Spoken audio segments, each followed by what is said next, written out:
Lagi. Assalamualaikum warahmatullahi wabarakatuh. Alhamdulillahi rabbil alamin. Nahmaduka Allahumma ala ni'amin yu'dhinul hamdu bizdiyadiha. Wa nusalli wa nusallimu ala nabiyyika Muhammadin hadil ummati lirasyadiha.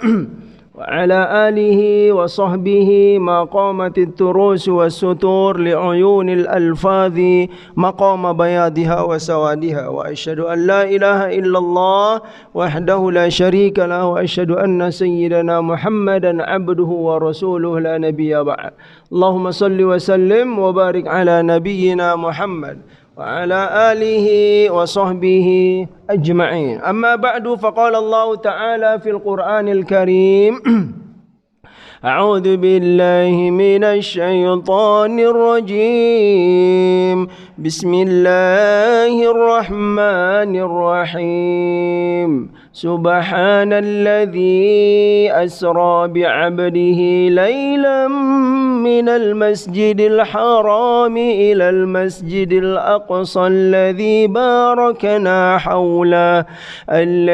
باركنا حوله لنريه من آياتنا إنه هو السميع البصير.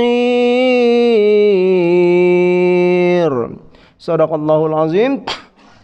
Jamaah sekalian yang dimuliakan Allah Subhanahu wa taala, bersyukur kepadanya atas segala nikmat yang telah dikaruniakannya kepada kita, kepada kedua orang tua kita dan kepada seluruh hamba yang kita sayangi dalam hidup ini. Rabbi auzi'ni an ashkura ni'mataka allati an'amta alayya wa ala walidayya wa an a'mala salihan tardah wa adkhilni bi rahmatika fi ibadikas salihin. Salawat dan salam semoga selalu disampaikan Allah Subhanahu wa taala kepada baginda Nabi Muhammad sallallahu alaihi wasallam. Allahumma salli wa sallim wa barik ala nabiyyina Muhammad wa ala alihi wa sahbihi ajma'in. Jamaah sekalian yang dimuliakan Allah, hari ini hari yang istimewa. Kita tidak bahas kajian seperti biasa, ya kita mendengarkan istilahnya. Sebenarnya Isra Mi'raj ini subhanallah ya setiap tahun, tetapi sekalipun setiap tahun ya umat muslim ya sedunia itu ya, umat Islam sedunia tetap setiap momen yang besar dalam sejarah Islam itu diperingati ya.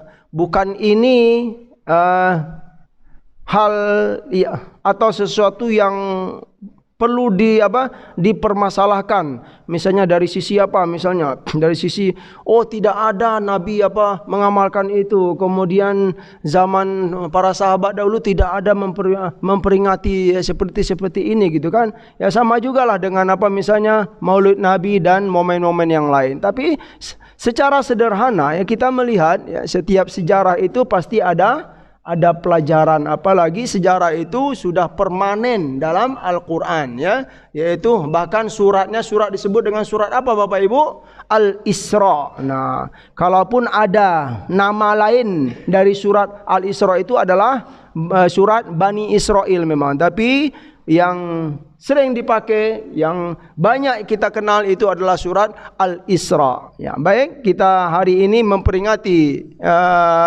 peringatan Isra wa Mi'raj Rasulullah sallallahu alaihi wasallam. Sudah pasti ayatnya seperti yang kita bacakan tadi. Subhanalladzi asra bi'abdihi lailam minal masjidil harami ilal masjidil aqsa ya. Maha suci Allah yang telah memperjalankan hambanya lailan dari di malam hari ya. Dari mana diperjalankan Nabi sallallahu alaihi wasallam? Minal masjidil harami ilal masjidil aqsa. Ini sebenarnya perkata-perkata itu Bapak Ibu ada hikmah dan ilmunya ya. Nanti kita bahas dikit-dikit. minal masjidil harami ilal masjidil aqsa alladzi barakna haulahu, yang mana negeri itu telah kami berkati sekitar Masjidil Aqsa dan semua daerah yang disebut tadi. Itu sudah janji Allah Subhanahu wa taala, pernyataan dari Allah Subhanahu wa taala, alladzi barakna haulahu, ya, yaitu yang telah kami berkahi di sekitarnya. Linuriyahu min ayatina, agar kami ingin memperlihatkan kepadanya. Min ayatina. Min itu makna asalnya adalah dari, tapi di sini bukan makna dari. Min ayatina itu sebagian, ya. Maknanya adalah al-ba'du, ya. Ya, nah, tab'id, betul. Min ayatina, sebagian ayat-ayat kekuasaan kami. Itu baru sedikit saja. Tetapi yang sedikit ini kalau kita lihat kaum muslimin, kaum muslimah rahimakumullah, sangat menakjubkan sekali, ya. Ya, sangat menakjubkan sekali. Atau bagi orang yang tidak percaya tidak beriman kepada Allah, enggak mungkin ini terjadi, ya. Tapi itulah ayat-ayat, ya, kekuasaan Allah Subhanahu wa taala. Innahu huwas samiul basir. Ya, sesungguhnya Allah itu maha mendengar dan maha melihat. Baik. Kita mulai dari sini, ya. Bahasan Isra Mi'raj enggak mungkin kita langsung saja ke Mi'rajnya gitu kan. Nabi langsung naik ke langit, tidak. Tentulah dari mana? Dari istilahnya yang horizontal dulu, kemudian baru vertikal ke atas, ya. Maha suci Allah, ya. Ayat ini dimulai oleh Allah Subhanahu wa taala dengan kalimat maha suci. Nah, gitulah. Ini ada kaitannya Bapak Ibu. Kenapa, ya? Itu dimulai dengan subhanallah. Setahu kita kalau subhanallah itu terhadap sesuatu yang Bapak Ibu? Sesuatu yang takjub. Misalnya saya selama ini misalnya kan belum pernah makan sesuatu yang buah yang manis sekali atau apalah gitu Pak, ya. Makanan yang enak sekali. Tahu-tahu sekali gitu kan, makan tuh enak sekali. Kira-kira karena takjubnya gitu. Subhanallah, ini subhanallah, katanya susah untuk mengkomennya gitu Pak, ya, istilahnya. Enak sekali.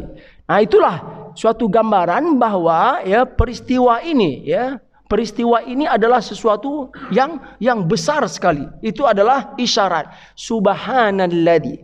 Jadi ada poin yang penting di sini, yaitu tentang Nabi diperjalankan itu, ya. Ini ada pendapat ulama ternyata. Ada yang mengatakan Bapak Ibu? Ada Nabi itu dengan jasad dan ruh, dan ada yang mengatakan dengan ruh saja. Kalau jasad dan ruh itu dalam keadaan bangun, sadar dan tidur. Itu maknanya. Kalau jasad dan ruh, ya, artinya jasad itu dalam keadaan sadar, kalau ruh itu dalam keadaan al-manam, bahasa Arabnya gitu kan. Fil yaqdhati wal manami. Ini yang pertama, bahwa Nabi itu diperjalankan oleh Allah semalam itu bil jasadi war ruh, ya. Jasad itu kaitannya dengan begini, sadar betul gitu. Kalau ruh itu fil manami, ya. Boleh jadi Nabi itu ya seperti beliau mendapatkan wahyu dalam tidur, mimpinya Nabi gitu kan. Ya, jadi boleh jadi Isra Mi'raj itu seperti seperti proses mimpi-mimpi yang lain, karena mimpinya para nabi dan rasul itu adalah wahyu dari Allah Subhanahu wa taala. Pendapat yang kedua mengatakan itu hanya dengan ruh saja. Tapi sebenarnya kalau kita saya sendiri terutama gitu, saya lebih setuju bahwa Nabi Asra gitu, ya, subhanalladzi asra, maha suci, ya, Allah yang telah memperjalankan hambanya gitu. Memperjalankan berarti Nabi itu kehendak beliau atau kehendak Allah Subhanahu wa taala? Kehendak Allah. Nabi itu diperjalankan gitu loh, ya. Nabi itu diperjalankan oleh Allah Subhanahu wa taala, baik dari Masjidil Haram ke Masjidil Aqsa, dari Masjidil Aqsa kemudian ke Sidratil Muntaha. Itu Nabi itu Bapak Ibu? Ya, diperjalankan, ya. Istilahnya pasrah gitu loh Pak. Ya, sama juga dengan wahyu-wahyu yang lain gitu kan. Apa kata Nabi? Qul ma kuntu bid'am minar rusuli, ya. Wahai Muhammad, ya, kalau umatmu itu, kaummu itu menolak ya dakwah-dakwah kamu selama di Mekah misalnya, dakwah-dakwah tauhid gitu kan. Mereka bilang kamu majnun, gila.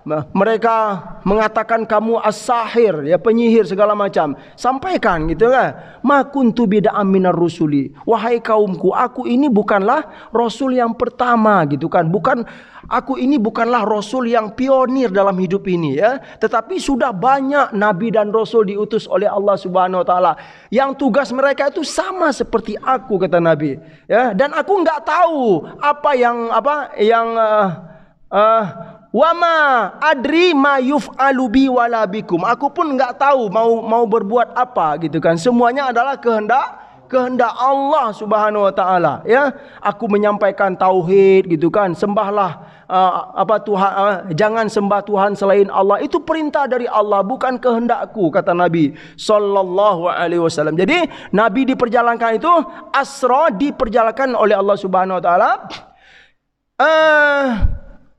Kita lebih setuju gitu kan, ya terutama saya gitu kan, bahwa Nabi diperjalankan itu memang dua-duanya, Pak, ya. Dan itu semuanya tidak mustahil bagi Allah Subhanahu wa taala, yaitu apa? Dengan jasad dan ruh. Artinya apa? Nabi diperjalankan itu dalam keadaan sadar, betul, ya, dan juga ruh beliau juga ikut. Dari mana gitu kan dalil penguatnya gitu ya? Yang pertama itu tadi kita sebutkan ya. Ini adalah kekuasaan Allah Subhanahu wa taala ya, yang mana kekuasaan ini tidak kalau orang-orang yang rasional itu enggak nerima, tapi itulah kekuasaan Allah Subhanahu wa taala. Makanya surah ini diawali dengan apa? Sesuatu yang menakjubkan, subhanalladzi gitu. Ya, berarti kalau subhanalladzi ini perkara ini sangat agung sekali ya.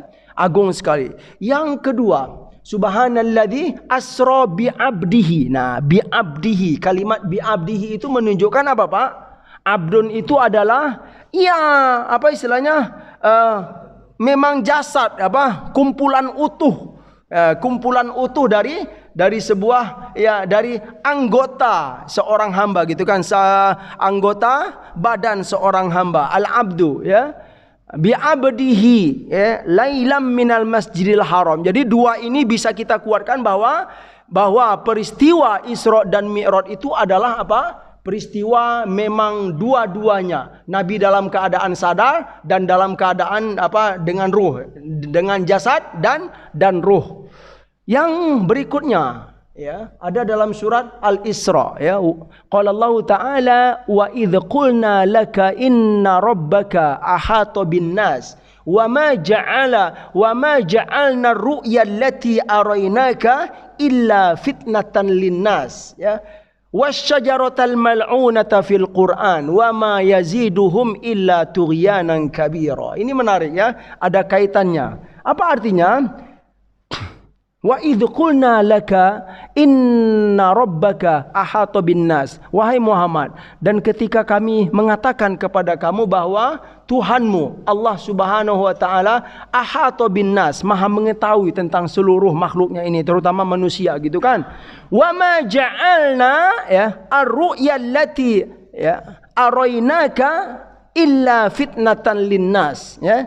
Dan kami tidak menjadikan ar-ru'ya. Ru'ya itu adalah ya, mimpi, bisa mimpi, kemudian juga sesuatu yang dilihat oleh Nabi sallallahu alaihi wasallam, terutama dalam dalam perjalanan Isra Mi'raj ya, ayat-ayat Allah yang diperlihatkan oleh Allah Subhanahu wa taala ya kan. Melihat ya seperti melihat surga ya Pak ya, Nabi dengan izin Allah diperlihatkan ya. Kemudian Nabi melihat neraka. Itu ayat-ayat Allah Subhanahu wa taala ya kan. Dan ini semua ketika Nabi sampai ya ke Mekah itu gitu kan, balik lagi gitu kan di pagi hari ya. Mulai semalam, kemudian di pagi harinya balik lagi ke Mekah gitu kan dengan izin Allah Subhanahu wa taala, kemudian menyampaikan itu. Setelah disampaikan oleh Nabi, inilah kaitannya, wa ma ja'alna ru'ya allati araynaka illa fitnatan linnas. Apa yang kamu sampaikan kepada mereka ya dari melihat ayat-ayat Allah Subhanahu wa taala itu menjadi apa? Fitnatan linnas. Fitnah itu apa, Pak? Cobaan bagi manusia, bagi kaumnya itu gitu kan. kaumnya masuk cobaan ini apa? Ya cobaan keimanan gitu loh. Ada yang mengingkari, ada yang apa? Yang beriman. Kafiruhum wa mu'minuhum, itu maknanya gitu Pak ya. Kafiruhum wa mu'minuhun ya. Jadi sesuatu yang diperlihatkan oleh Allah Subhanahu wa taala itu menjadi apa? Menjadi fitnah ya, cobaan bagi manusia. Kamu beriman atau tidak? Nah, ya kita lihatlah siapa-siapa sahabat Nabi yang beriman ya, Abu Bakar ya. Bagaimanapun gitu kan, apapun yang disampaikan oleh baginda, semuanya aku beriman kepada baginda. Begitulah. Nah, yang lain macam-macam gitu loh. Ada yang mana ini? Mungkin orang-orang yang apa ya istilahnya ya yang suka logika gitu kan, apalagi ya rasional gitu kan. Mana mungkin gitu kan? Semalam saja gitu kan, dari Mekah ke Masjidil Aqsa saja, kemudian lanjut lagi ke atas langit, kemudian turun lagi, kemudian apa lagi Pak? Dari Masjidil Aqsa kemudian langsung lagi ke Mekah. Tahu-tahu kamu menyampaikan berita ini nggak masuk akal ini ya. Itu sebagai apa? Tanda-tanda kekuasaan Allah Subhanahu wa taala. Mau beriman apa? Berimankah kita atau ingkarkah kita? Jadi kita lebih setuju bahwa Nabi diperjalankan itu memang lengkap semuanya, jasad dan ruh. Selanjutnya, poin berikutnya adalah kita ingin menyampaikan apa awal-awalnya bagaimana sih gitu kan? Nabi itu, ya pastilah bermulanya dari mana Pak? Dari Mekah gitu kan? Nah untuk itu, misalnya Mekah ke Masjidil Aqsa itu, ada yang tahu nggak apa istilahnya? Jaraknya? Ya kalau kita lihat di Google, lumayan jauh sekali Pak. Ya, tapi saya ya belum ngukur juga lah gitu, berapa kilonya? Ya. Mungkin bisa nanti di searching gitu kan, Mekah ke Masjidil Aqsa itu ya, Masjidil Haram ke Masjidil Aqsa itu berapa kilo, jauh sekali gitu kan. Kemudian ya semalam saja gitu kan. Ya tapi semua itu dengan izin Allah. Tapi saya boleh pastikan gitu loh, jarak dari apa? Dari Masjidil Haram ke Masjidil Aqsa itu pasti sama dari Masjidil Aqsa ke Masjidil Haram, itu jaraknya Pak. Iya. Ini yang ngantuk-ngantuk nih, aduh, ngapain Ustaz nih kok gitu. Betul nggak Pak jawaban saya Pak? Itu pasti itu Pak, nggak ada khilafiyah di dalamnya gitu kan? Ya nggak ada khilafiyah. Jarak di antara apa? Dari Masjidil Haram ke Masjidil Aqsa itu pasti sama dengan dari Masjidil Aqsa ke Masjidil Haram. Udah itu hanya itu aja Pak. Hanya ya.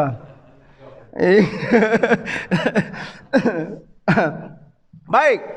Mula-mula sebelum apa Nabi diperjalankan itu bagaimana gitu kan. Nah, sebenarnya ini banyak sekali riwayat apa. Ini saya punya buku apa Al-Isra wal Mi'raj ya, karangan Ibnu Hajar Al-Asqalani ya. Di antara hadisnya itu Pak, hadis tentang Isra itu Pak ada 1 2 3 4 5 6 7 8 9 10 11 12 15 hadis.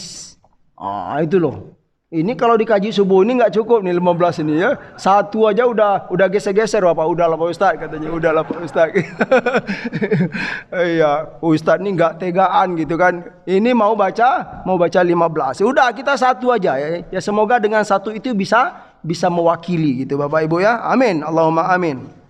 Ya. Masya Allah. Mula-mulanya bagaimana ya? Ternyata memang di awal-awal ya Nabi diperjalankan itu banyak riwayat hadis ya.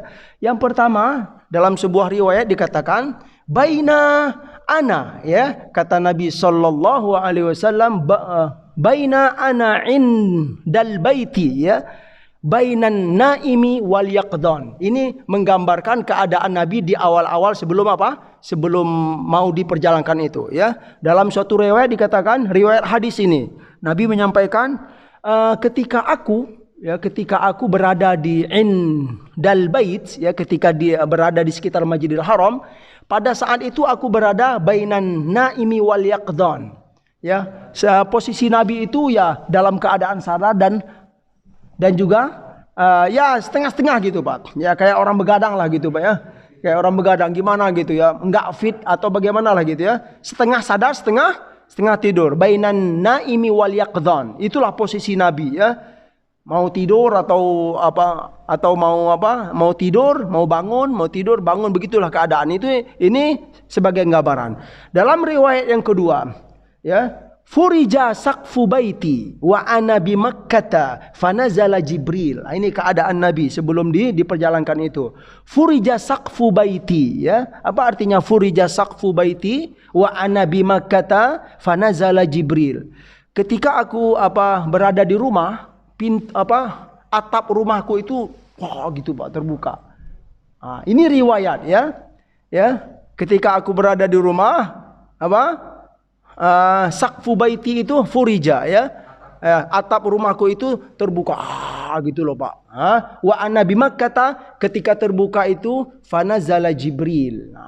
Gitu loh. Fanazala Jibril. Ini riwayat yang kedua.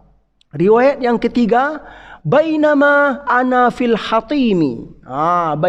Bainama ana fil hatimi. Ibnu Hajar mengatakan posisi Nabi ketika aku sedang berada fil hatim. Hatim itu kalau kita lihat penjelasannya dalam tafsir dan dalam kitab-kitab hadis, ya, hatim itu adalah sebuah bangunan kecil yang berhadapan dengan pancoran Ka'bah itu loh Pak. Nah, gitu loh. Itu al-hatim, ya. Tahu pancoran Pak? Ya betul apa Pak Azul? Ya, pancoran emas, ya. Betul, pancoran ya istilahnya. Ya, saya kurang mohon diperbaiki bahasa Indonesianya. Tapi kalau bahasa Arabnya al-mizab. Mizab itu ada pancoran air yang di atas Ka'bah itu Pak, itu. Nah, al-hatim itu berada di hadapan itu. Ya, di sekitar Hijr Ismail lah begitu keadaan. Ini riwayat, ya. Bainama ana fil hatimi. Ketika itu, ya, kalau Imam Ibnu Hajar mengatakan posisi Nabi itu sedang berduduk begini Pak. Gitu loh Pak. Nah, sedang sudah tidur santai di Masjidil Haram. Itu riwayat yang ketiga. Riwayat yang keempat, ya, annahu usriya bihi min syi'abi Abi Thalib, ya, bahwa Nabi itu diperjalankan startnya itu ketika beliau berada di jalan atau daerah Abi Thalib. Gitu dia. Yang kelima, riwayat yang kelima, wa ana fil Masjidil Haram. Nah, itu pada umumnya gitu, ya. Posisi aku sebelum diperjalankan itu adalah Aku berada di mana? Di Masjidil Haram. Nah, kira-kira ini istilahnya semuanya saling berdekatan enggak, Pak? Ya, saling berdekatan. Tapi perlukah kita mengingkari ini misalnya kan? Ya, kalau kita orang yang beriman tidaklah gitu kan. Yang jelas itu keadaannya jelas. Ya, Nabi itu berada di Masjidil Haram, sekitar Masjidil Haram, baik posisinya di dalam masjid Masjidil Haram ataupun di depan Al-Hatim tadi, di depan Al-Mizab, ya, atau juga beliau berada di mana? Fi baitihi gitu kan, berada di rumah beliau. Kira-kira rumah Nabi jauh enggak dari sekitar Masjidil Haram, Pak? Ya, tidak jauh, ya. Berarti ya sekitar itu, ya, beliau itu distarkan. Kalau Pak Wendy tahu nggak jarak rumah Nabi dari rumah Nabi ke Masjidil Haram? 30 meter. Kalau saya Pak gini Pak, pasti jaraknya itu sama Pak, dari Masjidil Haram ke rumah Nabi. Iya terkadang. Iya, Masya Allah. Itu strategi sebenarnya Pak gitu. Saya terkadang memang ya, perkara-perkara kecil itu terkadang kita istilahnya, ya maklum lah, perkara-perkara yang kecil yang detail-detail itu kan terkadang kita nggak sempat baca gitu kan, ataupun sempat baca sudah nggak ingat lagi gitu kan. Cara jawabnya begitu Pak gitu. Cara jawabnya begitu. Udah. Jadi posisi Nabi memang begitu, ya. Nah, selanjutnya sebelum diperjalankan itu kira-kira apa yang terjadi Bapak Ibu? Masih teringat nggak kisah-kisah? Ya, ini kita kan mengulang-ulang saja gitu kan. Tapi memang harus dikuatkan dengan dalil-dalil gitu loh. Gimana? Apakah ketika itu beliau langsung dinaikkan? Ya ternyata tidak, ya. Sebelum beliau diperjalankan itu terjadilah kisah Syakkus Sadr. Apa Pak? Pembelahan dada Nabi sallallahu alaihi wasallam. Dalam sejarah dada Nabi itu dibelah oleh Jibril berapa kali Bapak Ibu? 3 kali, ya. Dalam riwayat yang kuat itu Nabi itu dadanya dibelah 3 kali, ya, selama beliau hidup. Yang pertama fis shaghir, ya. wa huwa shaghir. Yang kedua indal bi'tsah, ketika mau diangkat menjadi nabi dan rasul, ya ketika diangkat ya beliau menerima kenabian. Yang ketiga fil Isra wal Mi'raj. Ketika beliau mau diperjalankan itu, dibersihkanlah dada Nabi sallallahu alaihi wasallam. Ini apa gitu ya, kalau orang yang enggak beriman memang ya belah dada Nabi oleh Jibril ya. Ada sebuah riwayat tentang yang menguatkan betul gitu kan, bahwa ketika Nabi kecil dahulu, Nabi sallallahu alaihi wasallam kecil, ini hadis riwayat dari Anas bin Malik. Apa kata beliau? Anna Rasulullah sallallahu alaihi wasallam atahu Jibril wa huwa yal'abu ma'al ghilmani, ya, fa akhadahu fa sara'ahu gitu kan, fa syaqqa sadrahu gitu kan. Ketika itu kata Anas bin Malik ya, beliau menyampaikan riwayat hadis ini bahwa Rasulullah sallallahu alaihi wasallam ketika beliau kecil gitu kan, ketika itu beliau sedang bermain-main dengan anak-anak Mekah pada waktu itu. Subhanallah. Wa huwa yal'abu ma'al ghilmani, bermain anak-anak gitu kan. Kemudian fa akhadahu fa sara'ahu fa saqqa sadrahu gitu kan. Fastakhrajal qalba wastakhraja minhu 'alaqa. Ya, ketika dia sedang bermain, Jibril datang kepada dia, kemudian dia ambil gitu, Pak. Nah, gitu gambaran nyatanya. Setelah diambil ya, kemudian dia dibawa, diasingkan ya dari teman-temannya yang lain gitu kan. Kemudian fasaqqa sadra gitu kan. Kemudian Jibril membelah dada Nabi sallallahu alaihi wasallam, fastakhrajal qalba. Kemudian Jibril memang mengangkat, Pak, diangkatnya, dicabut gitu loh. Hati Nabi sallallahu alaihi wasallam, fastakhraja minhu 'alaqah. Kemudian sudah dipegang hati Nabi itu, lalu Jibril mengeluarkan ya segumpal darah yang ada dalam sekitar itu. Sambil beliau membersihkan gitu ya kotoran-kotoran itu, Jibril berkata, hadus syaitanu minka. Inilah bagian setan yang ada pada dirimu. Artinya ya, kotoran-kotoran ya, sebagai manusia pastilah ada gitu, Pak ya. Kemudian fagosalahu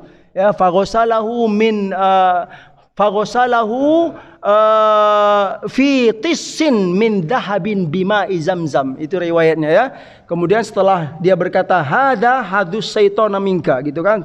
Hadus syaitanu minka. Kemudian fagosalahu, kemudian dia mencucinya gitu kan. Di mana Jibril ini mencuci hati Nabi itu? Fi tissin min dahabin bima'i zamzam ya. Fi tissin itu dalam sebuah ya baskom kalau bahasa kitanya. Ya, tapi bukan dibeli di pasar oleh Jibril gitu. Ya, itu tistin itu ya khusus ya baskom Jibril alaihissalam gitu ya, dari emas, Pak. Dalam riwayat itu dari emas ya.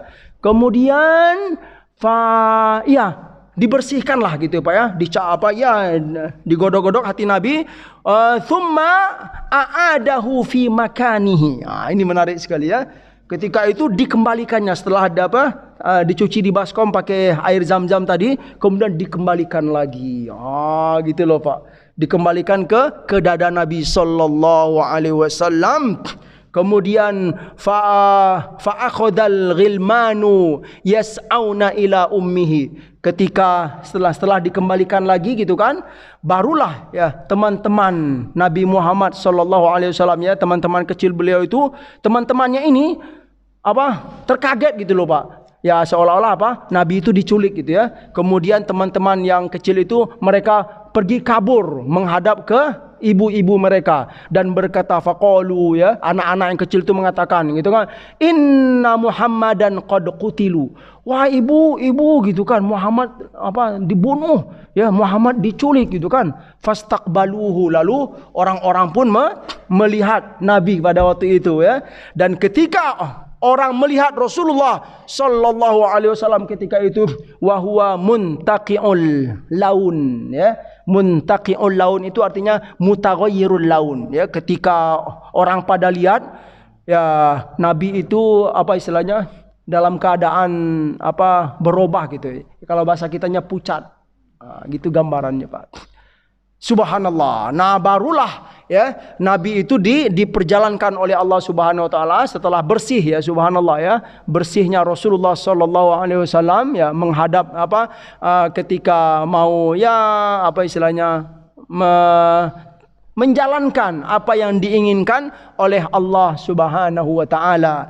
Rasulullah sallallahu alaihi wasallam, ya khawatir saya sudah itu Pak ya, sudah agak terang. Ini belum hadis yang pertama ini.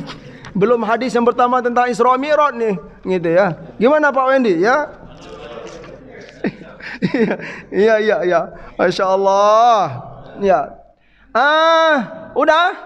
Singkat cerita gitu ya. Mulailah beliau diperjalankan dari Masjidil Haram ke Masjidil Aqsa. Ya, di Masjidil Aqsa mungkin kita sudah banyak tahu bagaimana ya hal-hal yang terjadi. Beliau disambut oleh para anbiya, kemudian sebelum naik ke atas itu beliau memimpin solat, kemudian beliau itu, dan ini semua sebagai sebagai takriman wa tashrifan lin Nabi sallallahu alaihi wasallam ya.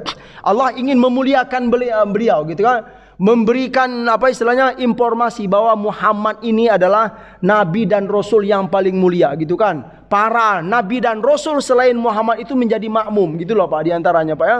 Sangat mulia sekali Rasulullah sallallahu alaihi wasallam. Nah, kemudian setelah itu dan hal-hal yang lain yang terjadi di Masjidil Aqsa. Dalam riwayat ya, Masjidil Aqsa itu Bapak Ibu disebutkan daerah Masjidil Aqsa, tempat Nabi setat di Masjidil Aqsa itu, dalam sebuah beberapa penjelasan saya temukan itu namanya Ilya. Nama lokasinya itu adalah Ilya. Baitul Maqdis ya. Ini Ilya ini istilahnya titiknya gitu ya. Yang jelas itu di sekitar Masjidil Aqsa.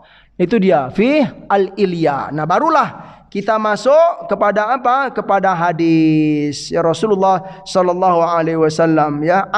Anas radhiyallahu anhu anna Rasulullah sallallahu alaihi wasallam qala, Nabi menyampaikan ya perjalanan beliau itu ya, utitu bil buraq ya. Yang pertama itu aku didatangi dihadirkan kepadaku al buraq.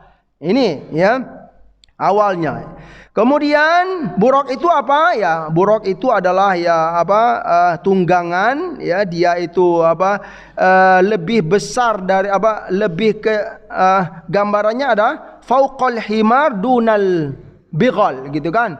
Dia itu bukan seperti keledai ya, dan juga bukan seperti al-bighal. Pokoknya sedanglah posisinya kalau menurut kita gitu kan. Tidak terlalu besar tidak lebih besar dari kuda, dan tidak juga tidak lebih kecil daripada keledai. Saya yakin Bapak Ibu di sini sangat banyak sekali yang belum pernah lihat keledai ya kan? Ya, karena belum tinggal belum pernah tinggal lama di negeri Arab ya kan? Kalau kita pergi umroh dan haji itu jarang lihat keledai ya, karena kita berada di daerah Masjidil Haram itu tidak ada keledai ya, karena memang kalau cari keledai ke pinggiran-pinggiran ya, istilahnya ila dawahi ya. Apalagi kalau kita tinggal di Sudan, kalau tinggal di Mesir itu Pak, keledai itu Pak dia lewat di depan di depan rumah kita ya. Lewatnya itu ya seperti dia ada tuannya gitu lah. Nah, tuan itu dia bawa gerobak juga. Jadi dia memang diciptakan oleh Allah Subhanahu wa taala untuk mengangkat barang gitu ya. Itu dia. Tapi terkadang sambil lewat dia itu teriak-teriak wow gitu. Nah, itu ada dalam hadis Rasulullah sallallahu alaihi wasallam, kalau kamu mendengar suara keledai ya, maka berta'awudzulah kepada Allah Subhanahu wa taala. Baca a'udzubillahi minasyaitonirrajim, karena pada waktu itu dia melihat sesuatu yang tidak baik. Ya, iya, itu keledai di antaranya. Kenapa suara keledai itu suara yang terburuk? Ada dalam Al-Qur'an ya. Ya, dalam surat Luqman. Dalam surat Luqman, wa inna ankarul aswati la sautul hamir, kata Allah Subhanahu wa taala. Ini pesan kepada siapa? Sayyidina Luqman berpesan kepada putranya, wahai putraku, kalau ngomong itu jangan kayak orang sombong gitu kan, sedang-sedang saja gitu ya. Inilah mungkin kebiasaan di kita ya, ngomong yang apa istilahnya ya, yang ramah dan santun. Tetapi ramah dan santun ini ya perlu dikuatkan juga Pak ya. Nggak bisa kita patokkan semuanya ya. Kalau ada orang yang ngomongnya agak keras dibilang hatinya kotor, tidak gitu kan. Ya karena memang sesuai dengan apa Bapak Ibu? Ya backgroundnya atau lokasi dia hidup. Kalau orang sudah terbiasa hidup di pantai, di pesisir, ya tentu dia ngomongnya keras gitu kan. Orang yang biasa tinggal di pesisir, suatu kali masuk ke kantor di gedung-gedung tinggi di sini gitu kan. Orang di kantor itu kan kalem-kalem semua. Ibu, Bapak gitu kan. Tahu-tahu ada orang pesisir, Bu, Pak gitu kan gitu. Ini orang apa ini? Enggak beradab, jangan begitu Pak. Begitu juga di Arab itu ya, orang yang paling terkenal ngomong keras itu siapa? Orang Mesir. Orang Mesir itu paling terkenal sekali Pak, ngomongnya itu keras-keras ya. Kalau kita sudah tinggal di Mesir tahu sekali gitu kan. Kenapa sih orang Mesir itu keras-keras ya? Karena memang sesuai dengan badannya gitu. Badannya gede tentu suaranya gede juga gitu ya kan. Tetapi suara besar itu juga tidak bisa diukur dengan badan besar. Nah, kalau Mesir suka ngomong keras-keras, kalau di Sudan suka ngomong pelan-pelan. Gitu loh. Saya sudah dapatkan sekali. Kalau kita masuk ke misalnya ke TU kuliah gitu kan di Mesir, TU kuliah, ya, ngomong sama petugas TU itu, ngomong pelan-pelan, "Ustaz, kaifa haluka, Ustaz?" "Ngomong apa kamu?" katanya gitu kan. Ngomong itu keras-keras gitu, jangan ngomong kayak kita gitu. Iya, Pak. Kita yang dimarahin kalau ngomong pelan-pelan kalau di Mesir itu, Pak. Iya. Kalau di Sudan terbalik, masuk kantor TU ngomong keras-keras, gini kata orang. Nah, gitu loh.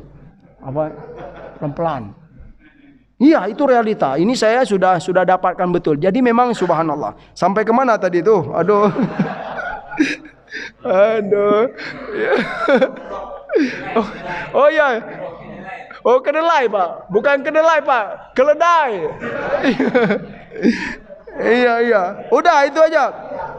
Ya, kemudian ya setelah didatangkan dengan Burak, faraqibtuhu hatta utitu Baitul Maqdis ya. Dari Masjidil Haram disiapkan, kemudian naik beliau. Faraqibtuhu kata Nabi sallallahu alaihi wasallam, aku menunggangi Burak itu sampailah aku sampai ke mana? Ke Baitul Maqdis ya. Kemudian farabatuhu bil halqah hatta yarbita biha bihal anbiya thumma dakhaltul masjidah fasallaitu fihi raq'ataini ya. Kemudian setelah nyampe di Masjidil Aqsa, kemudian aku letakkan di suatu tempat, ditinggalkan, kemudian beliau masuk ke masjid, kemudian beliau salat 2 rakaat di masjid. Tsumma kharajtu faja'ani Jibril ya. Ketika beliau selesai salat ya. Ini tolong Bapak Ibu, suatu riwayat ini satu riwayat baru ya. Dia ada berapa tadi? 15 riwayat hadisnya. Kita satu. Jadi jangan jangan cukup dengan ini, tapi semoga dengan satu itu kita dapat gambaran saja gitu. Karena memang satu sama lain itu nanti akan saling melengkapi. Gitu dia memang pada dasarnya memahami hadis. Udah. Salat, kemudian setelah salat fa kharajtu faja'ani Jibril. Lalu datanglah Jibril kepadaku, dan ketika itu Jibril membawa apa, Pak? Membawa bejana ya, bejana min khomrin wa ina'in min labanin ya. Kemudian setelah sholat itu Jibril menyodorkan kepadaku bejana. Yang pertama isinya apa? Khomar. Yang kedua isinya apa? Laban. Laban itu susu ya. Fakhtartul labana ya. Lalu aku memilih susu ya. Artinya apa ya? Khomar haram, susu itu halal ya. Faqala Jibril tartal fitrah, wahai Muhammad, sungguh kamu telah memilih yang fitrah, yang bersih, yang murni gitu, yang diridhoi oleh Allah Subhanahu wa taala. Baru beliau naik, tsumma urija bina ila sama'id dunya gitu kan. Kami dia dinaikkan oleh Allah Subhanahu wa taala ya kepada langit, ke atas langit. Kemudian ketika nyampe di sama'id dunya, di langit dunia itu Jadi langit itu subhanallah ya, ada langit pembatas dunia, nanti di atasnya itu ya maha suci Allah, hanya Allah yang mengetahui yang berapa luasnya langit Allah Subhanahu wa taala. Ketika nyampe di langit dunia, fastaftaha Jibril. Lalu Jibril minta dibukakan pintunya ya. Faqila man anta? Dikatakan ketika Jibril buka pintu, kata Jibril buka pintu di langit dunia yang pertama itu, Pak. Buka pintu, man anta, siapa kamu? Ya kata yang apa istilahnya, yang menyeru. Qala Jibrilu, gitu kan. Wa man ma'aka, gitu kan. Qila siapa bersamamu? Qala Muhammadun, gitu kan. Aku bersama Muhammad. Qila wa qad bu'itha ilaihi, qala qad bu'itha ilaihi. Ya, dia diutus untuknya gitu, dengan untuk perkara ini. Artinya apa? Beliau dan Jibril dan Nabi Muhammad dan Jibril ya melewati, ingin masuk ke pintu-pintu langit itu memang sudah diutus oleh Allah. Artinya apa? Sudah ada perintah dari Allah Subhanahu wa taala. Fa futihalana fa idza ana bi Adam ya. Ketika pintu yang pertama itu dibuka, gitu kan apa Bapak Ibu? Ya, aku faida ana bi Adam, kata Nabi SAW. Kami bertemu dengan siapa? Dengan Nabi Adam alaihissalam. Farahaba biya wa da'a liyal khali bi khair ya. Ketika bertemu dengan Nabi Adam alaihissalam, beliau rahababi. Rahababi itu mengucapkan marhaban ya Muhammad. Marhaban itu apa Pak? Ya kalau bahasa kampung saya itu welcome gitu kan. Nabi Adam bilang welcome Muhammad gitu kan. Iya, rahaba, yurahibu tarhiban ya. Kemudian setelah dia menerima selamat datang, wada'ali bi khair ya. Nabi Adam mendoakan kebaikan untukku. Itu langit yang pertama, apa istilahnya? Pertemuan pertama. Kemudian kami diangkat ke langit yang kedua, fastaftaha Jibril. Lalu Jibril pun juga meminta pintu itu dibuka, sama seperti yang pertama. Faqila man anta? Faqala ana Jibril. Wa qila man ma'aka? Qala Muhammad, gitu ya. Wa qad bu'itha ilaihi? Qala bu'itha ilaihi. Sama seperti yang pertama gitu kan. Siapa kamu? Saya Jibril. Siapa bersamamu? Saya Muhammad. Apakah kamu kalian datang ke sini karena memang sudah diutus? Iya, kami menjalankan perintah dari Allah Subhanahu wa taala. Kemudian fafutihalana. Kemudian pintu yang kedua, pintu langit yang kedua itu dibukalah bagi kami ya. Faida ana bibnil khala Isa bin Maryam wa Yahya bin Zakaria. Di langit yang kedua itu bertemu siapa Pak? Nabi Isa alaihissalam dan Nabi Zakaria alaihissalam. Itu langit yang kedua. Langit yang ketiga, thumma urija bina ila as-sama'i tsalitsa fastaftaha Jibril. Faqila man anta? Qala Jibril. Wa qila man ma'aka? Qala Muhammad. Wa qad bu'itha ilaihi? Qala qad bu'itha ilaihi. Siapa kamu? Kata saya Jibril. Siapa bersamamu? Saya Muhammad. Fafutiha lana. Lalu pintu yang ketiga itu dibuka. Fa idza Nabi Yusuf, Masya Allah, bertemu dengan Nabi yang ganteng, Nabi Yusuf iya ganteng ya Pak ya, ganteng ya. Kalau bahasa lainnya Pak, jamilun Pak, jamilatun ya. Faiza ana, ketika itu aku bertemu dengan Nabi Yusuf alaihissalam. Nabi mengatakan wa idza huwa qad u'tiya syatrul hasan ya. Nabi bikin komen sedikit ketika jumpa dengan Nabi Yusuf ini. Ada komennya kalau bahasa kita zaman sekarang Pak gitu ya. Kalau dengan Nabi Adam ya begitu saja, lewat saja. Nabi Isa dan Nabi Yahya juga begitu saja ya, mengakui saja. Tapi dengan Nabi Yusuf ini, ketika jumpa dengan Nabi Yusuf, fa idza huwa qad u'tiya syatrul hasan. Ada komennya Nabi ketika jumpa Nabi Yusuf. Apa kata beliau? Masya Allah, ini Nabi Yusuf alaihissalam ini ya, sungguh beliau ini telah diberi oleh Allah Subhanahu wa taala setengah kegantengan, maksudnya setengah kegantenganku lah gitu gambarannya. Seganteng-ganteng Nabi Yusuf itu Pak, kalau dibanding Nabi Muhammad sallallahu alaihi wasallam. Ya kalau bahasa kitanya belum level lah gitu loh Pak. Iya. Ya, jadi kegantengan Nabi Yusuf itu bisa digambarkan setengah ganteng dari Rasulullah sallallahu alaihi wasallam. Bagaimana ya? Wajar saja para sahabat Nabi itu kalau melihat Nabi itu hatinya senang sekali, Pak ya. Yang sedang sedih itu minggir gitu ya Pak ya. Yang sedang banyak masalah kalau lihat Nabi itu wow, hilang semua masalah. Memang begitulah fitrah ya, kemuliaan bagi Rasulullah sallallahu alaihi wasallam. Farahaba biya wa da'ali ya. Kemudian Nabi Yusuf pun ketika bertemu dengan Rasulullah sallallahu alaihi wasallam mengucapkan marhaban, marhaban, selamat datang. Kemudian beliau mendoakan kebaikan. Tsumma urija bina ila sama'ir rabi'ah. Ya, kemudian kami dinaikkan ke langit yang keempat. Kemudian Jibril pun mengetuk pintu. Siapa kamu? Saya Jibril. Siapa bersamamu? Saya Muhammad. Kemudian dibukakanlah pintu bagi kami. Fa idza ana bi Idris. Ya, jumpalah dengan Nabi Idris alaihissalam. Farahaba biya wa da'ali bi khair. Nabi Idris pun ya mengatakan marhaban, marhaban gitu kan. Kemudian beliau mendoakan kebaikan dan keridhaan Allah untukmu wahai Rasulullah sallallahu alaihi wasallam. Qala ta'ala wa rafa'nahu makanan 'aliyya ya. Sungguh kami telah mengangkat dia ke posisi yang tinggi, yang sangat mulia. Kemudian tsumma urija bina ila sama'il khamisah. Ya, kemudian kami dinaikkan ke langit yang kelima. Bertemu dengan siapa, Pak? Fa idza ana biharun. Nah, ketika itu langit yang kelima ini ya.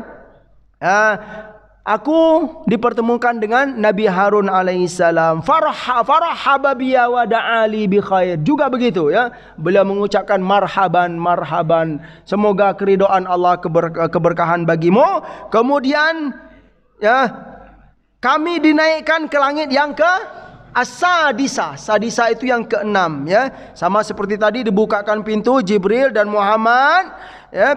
Fa idza ana bi Musa. Ya, dalam riwayat ini Nabi Musa itu berada di langit yang keenam. Farahaba bihi ya. Farahaba bi wa da'ali bi khair. Lalu Nabi Musa pun juga begitu. Marhaban ya Rasulullah, marhaban ya Nabi Allah, marhaban ya Muhammad sallallahu alaihi wasallam. Semoga ya doa kebaikan dan keberkahan untuk Nabi sallallahu alaihi wasallam. Yang terakhir, tsumma urija bina ila sama'is sabi'ah. Ya, kami dinaikkan ke langit yang ketujuh. Fastaftaha ya. Kemudian Jibril minta dibukakan seperti yang semula. Fafutiha lana fa idza ana bi Ibrahim alaihissalam ya. Musnidan dhuhruhu ilal baitil ma'mur ya. Ketika itu Nabi Ibrahim sedang menyandarkan ya punggungnya kepada Baitul Ma'mur ya, ke arah Baitul Ma'mur. Wa idza huwa yadkhuluhu kulla yaumin sab'una alfa malakin ya la ya'uduna ilai. Ini gambaran Baitul Ma'mur itu Bapak Ibu yang dimuliakan oleh Allah Subhanahu wa taala. Itu didatangi oleh berapa? Sab'una alfi malak ya. Ramenya Baitul Ma'mur itu ya disebutkan dalam hadis ini didatangi oleh para malaikat sebanyak 70.000 ya, 70.000 malaikat ya, subhanallah.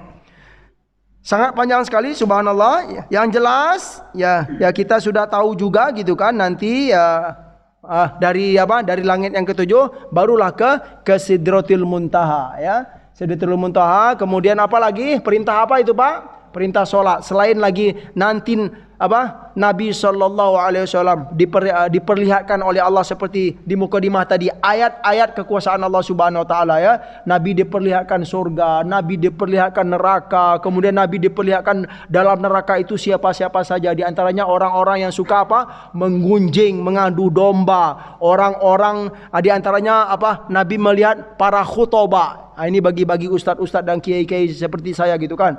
Dalam neraka itu Nabi melihat ya al-khutbah. Khutbah itu orang-orang ahli khutbah menyampaikan. Tapi kenapa mereka kok bisa sengsara begitu gitu kan? Karena itu mereka yaquluna ma la yaf'alun. Mereka punya kebiasaan yang tidak baik. Mereka itu menyampaikan sesuatu yang tidak mereka yang tidak mereka lakukan gitu loh. Hanya ngomong saja tapi tidak ada praktek. Itu keburukan-keburukan di antara banyak sekali yang lain nanti ya. Bapak Ibu silakan cek. Yang jelas untuk kaitan Sidratil Muntaha dan di sekitarnya itu silakan buka surat An-Najm.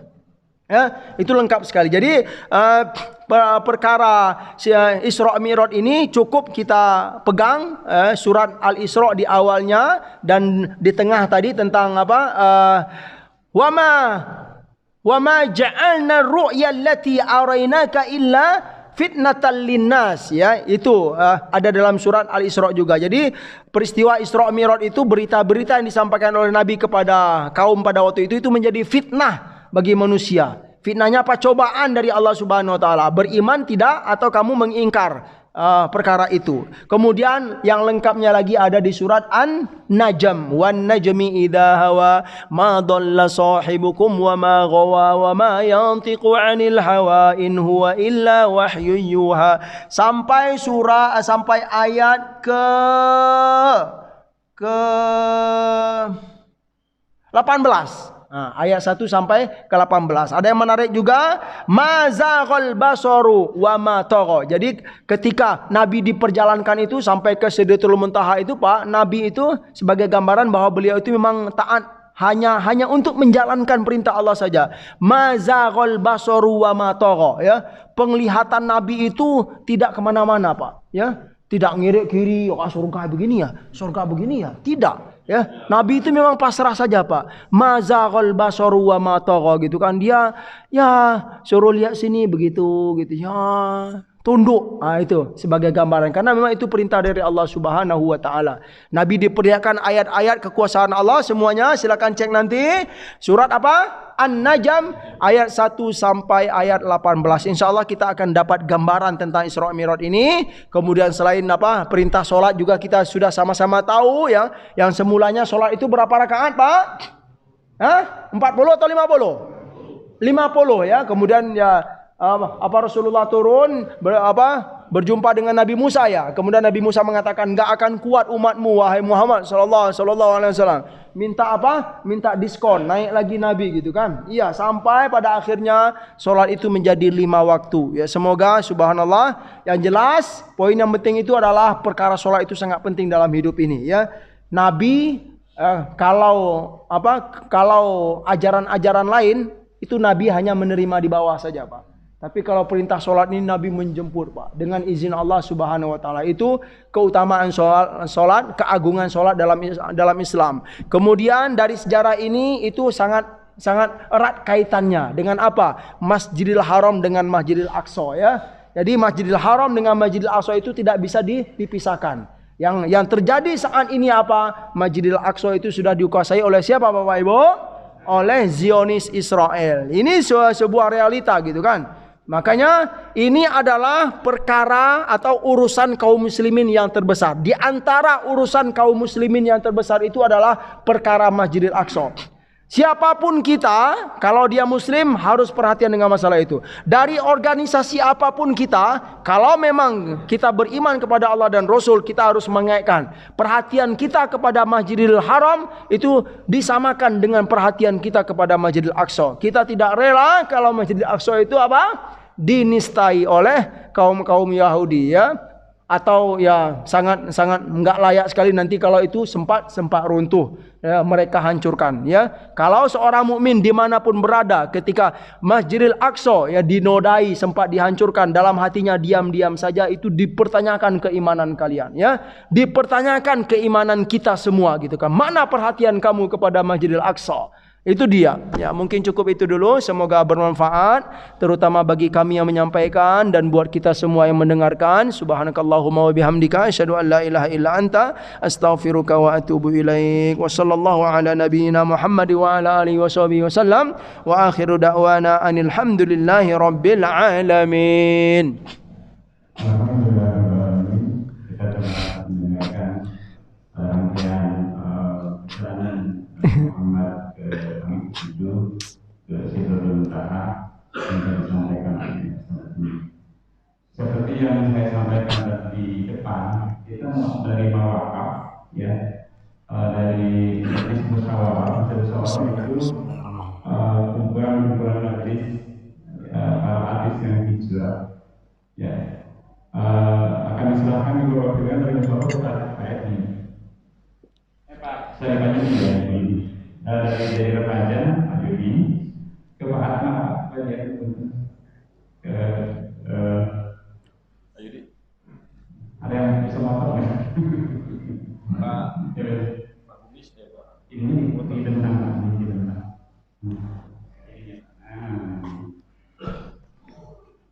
Bapak-bapak, ini adalah musyawarah peduli. Musyawarah peduli ini adalah satu kumpulan pengajian para artis yang hijrah, ya kita sudah tahu. Dan kita hari ini menerima wakaf dari mereka sebanyak 50 mushaf Al-Quran. Alhamdulillah. Dan itu akan menjadi sebagian nanti karena sudah banyak juga di Jawa Barat di Quran. Bapak-bapak boleh bawa untuk yang makan di rumah juga dari rumah. Ya bisa. Itu ada di luar. Begitu secara simbolik kita akan serahkan dari Majelis Musyawarah dalam hal ini adalah dari Dewan Kemasyarakatan Masjid Jawa Rahmah, karena mereka yang punya connection ke sana adalah oleh ketuanya oleh Pak Yudi, diserahkan kepada Wakil Ketua Pembina Yayasan Pak Haji Ahmad. Silakan Pak secara simbolik.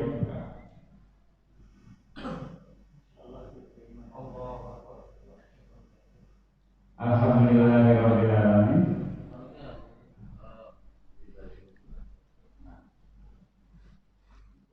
Inilah penyerahan akan kami Masjid Jawa Rahmah menerima wakaf Al-Quran 50 mushaf Al-Quran dari kelompok pengajian amal soleh musyawarah peduli.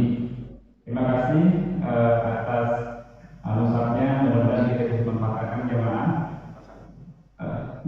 untuk bisa dibawa ke rumah. Silahkan nanti dibawa ya. Tapi untuk yang makan, mudah-mudahan kita selalu membaca Al-Quran sebagai petunjuk kita semua, sebagai amalan kita di dunia dan maupun nanti mungkin ketika kita akhirat. Demikian. Ada satu lagi teman-teman, bapak-bapak semua. Ini saya mau ngasih hadiahkan, cuman tolong kasih pertanyaan Pak Azmi, maknanya apa? Oh, saya mau ngasih ini. Pak Azmi tolong Pak. Door prize Pak ya? Wah ini jangan sampai jarak kalau jarak tadi bahaya juga itu. Masya Allah. Siapa lagi di sini? Ada berapa? Satu, dua, tiga. Saya tunjuk salah satu ini ya. Saya tunjuk yang layak dapatnya ya. Pak Raja, silakan Pak.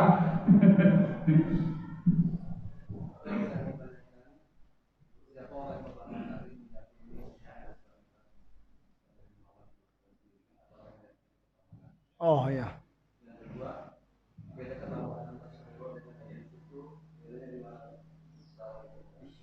Waalaikumsalam warahmatullahi wabarakatuh. Ya. Ya. Oke. Langsung jawab. Masalah beda pekan-pekannya. Oh iya, masya Allah. Silakan Pak. Siapa yang orang pertama meyakini ya seingat kita gitu ya, seingat kita itu adalah Sayyidina Abu Bakar As-Siddiq ya. Maka itu beliau diberi gelar oleh sebagai As-Siddiq ya, orang yang membenarkan. Itu ada dalam surat Az-Zumar ya. Walladzi jaa'a bis-sidqi wa saddaqa bihi gitu ya. Walladzi jaa'a bis-sidqi wa saddaqa bihi ya. Dan dia ketika Nabi Muhammad datang kemudian dia membenarkan, datang dengan sebuah berita kemudian dia langsung membenarkan. Itulah As-Siddiq radhiyallahu anhu ya. Kalaupun ada riwayat-riwayat lain boleh kita terima, tapi seingat kita memang itu ya kisahnya. Kemudian beda ganteng Nabi dan ganteng Nabi Yusuf itu gimana? Ah, ini juga menarik nih. Kalau apa? Ya, ini jadi teringat surat Yusuf, Pak, gitu, Pak ya. Surat Yusuf. Surat Yusuf itu masih ini menarik ini. Saya itu sebenarnya suka ya, tentang kisah-kisah para nabi. Dan saya senang menyampaikan itu ya. Apa istilahnya ya? Saya dulu pernah, Pak, di suatu daerah di pesantren kalau nggak salah. Saya menyampaikan kisah Yusuf lengkap dari awal surat Yusuf sampai akhir surat Yusuf. Itu menarik apa? Berkesan sekali ya. Nah, jadi kalau dari kisah yang ada itu bedanya dengan apa gantengnya Nabi itu, kalau gantengnya Nabi Yusuf itu gimana ya? Apa istilahnya? Ya berlebihan gimana gitu ya, berlebihan ya, kalau sesuatu yang berlebihan itu kayaknya seperti apa gitu ya, kurang apa gitu. Ada kurangnya kalau berlebihan. Tapi kalau ganteng Nabi kita Shallallahu Alaihi Wasallam itu kalem, padat dan mantap gitu loh. Itulah gambarannya. Ya. Itu ya yang bisa saya bahasakan gitu loh. Kenapa gantengnya Nabi Yusuf itu apa istilahnya berlebihan kemudian membuat apa istilahnya bahaya bagi orang lain gitu kan gitu. Ya kan berlebihan kemudian bahaya. Itulah gambarannya ketika beliau apa berada di istana gitu kan. Kemudian orang-orang ya yang petugas-petugas cewek-cewek yang ada di istana itu qulna hasyalillah gitu kata mereka gitu kan. Sambil ya kalau kisah-kisah yang kita dengar dalam apa di kecil itu ketika mereka sedang ya memotong-motong gitu kan, qulna hasyalillah ma hadza basyaron in hadza illa malakun karim kata mereka gitu kan. Wah, ini bukan manusia ini malaikat ini kata mereka. Sehingga apa? Terpotong ya tangan mereka. Wa qatta'na bi aidihinna wa qulna hasyalillah gitu. Itu bedanya mungkin ya. Kalau yang bisa saya yang seingat saya dan yang bisa saya analisa gitu kan. Jadi ganteng berlebihan itu ada dampak bagi lingkungan. Ah, gitulah kalau bahasanya itu ya. Tapi kalau ganteng Nabi itu ya gantengnya kalem, kemudian mantap dan padat. Itulah ganteng Rasulullah Sallallahu Alaihi Wasallam. Dan apa kesimpulannya kata Nabi? Apa komen Nabi tadi, Pak? Nabi Yusuf ini setengah dari ganteng. Masih sungguh dia telah diberi syatrul husn, gitu kan? Syatrul husn. Ya, baru setengah level beliau. Wah, subhanallah. Sallallahu alaihi wasallam ya, wa alaihi salam. Nah, cukup itu. Silakan. Ya itu silakan Pak Haji diserahkan kepada Ustaz. Masya Allah. Itu adalah metode menghafal Quran dalam 30 hari dari Ustaz Adi Hidayat. Itu ada buku 1, buku 2 dan juga petunjuknya. Ini satu paket bukan satu-satu. Oh, satu paket. Satu paket semuanya. Tiga-tiganya untuk para jemaah. Iya, tiga-tiganya. Masya Allah. Di foto ya, di foto. Ya.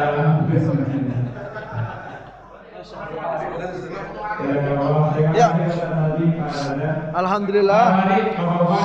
Tapi masih tetap ada waktu suruh, silakan Bapak suruh dulu. Tapi sebelum itu, 6 menit saya sampaikan tentang wakaf Al-Quran tadi. Nanti kami para remaja Jabal Rahman qatta'na aydiyahunna qulna hasyalillah ma hadza basyaron in hadza illa malakun. Mas Edi bisa menghadirkan salah satu personel dari Musyawarah itu kepada Jabal Rahman.